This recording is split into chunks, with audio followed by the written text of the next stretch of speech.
Kailangan pinagbabawal ang pag-aalaga ng hayop sa mga resettlement area sa Marikina. Ang paliwanag ng lokal na pamahalaan, hindi raw kontra mahirap ang naturang ordinansa, kundi para sa kapakanan ng mga residente at ng mga hayop. Nakatutok si Marisol Abduraman. Likas na marahil sa karamihan sa mga Pinoy ang mag-alaga ng mga hayop. Gaya na lamang ng aso na tinaguri ang man's best friend. Kaya naman si Bantay, alagang-alaga. Dinadamitan, pinapaparlor, binibilan ng mga gamit at katabi sa pagtulog.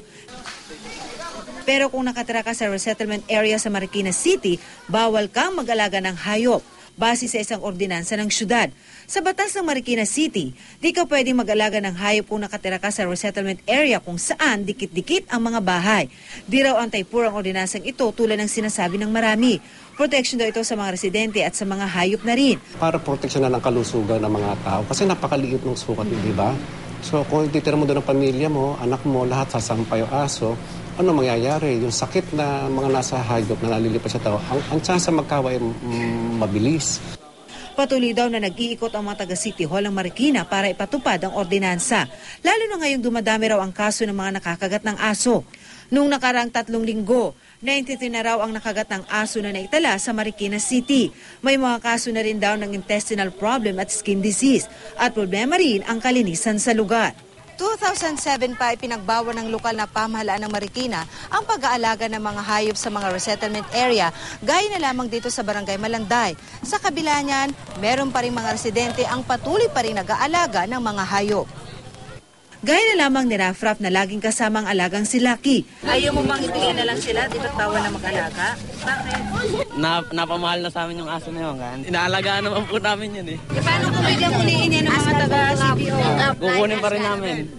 Pero kung si Rafraf tila binibida pa ang alaga, marami ang nagtatago ng mga alaga nila para di makuha ng mga taga-City Veterinary Office. Si Jocelyn Valdez, nakuna na raw ng aso noon at ayaw daw niyang maulit yun. Nagagat na rin daw ng alaga niya ang kanyang anak pero di raw siya mapipigilang mag-alaga ng aso. Ganun din ang ibang kapitbahay ni Jocelyn. Hindi naman po namin maiiwasan yun na hindi mag-alaga kasi hindi naman namin ho kayang magbayad ng gwardiya. Yan po talaga, nakakatulong po yan. Alam niyo pong bawal? Bawal o. Kung nag-aalaga pa rin kayo? Hindi naman ho nangangagat eh. Mabait naman ho yung aso namin eh.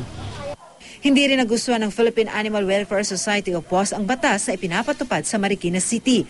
Kailangan lang daw responsable ang mag-aalaga ng mga hayop. Hindi lang siya anti-pet, anti-poor siya. Dahil sinasabi ng City ng Marikina na pag ikaw nasa resettlement area, wala ka ng kakayanan na maging responsableng pet owner. Yung kagat ng aso, intestinal problems, infection ay hindi unique sa mga maliliit na space. Hindi naman para anti-poor ito.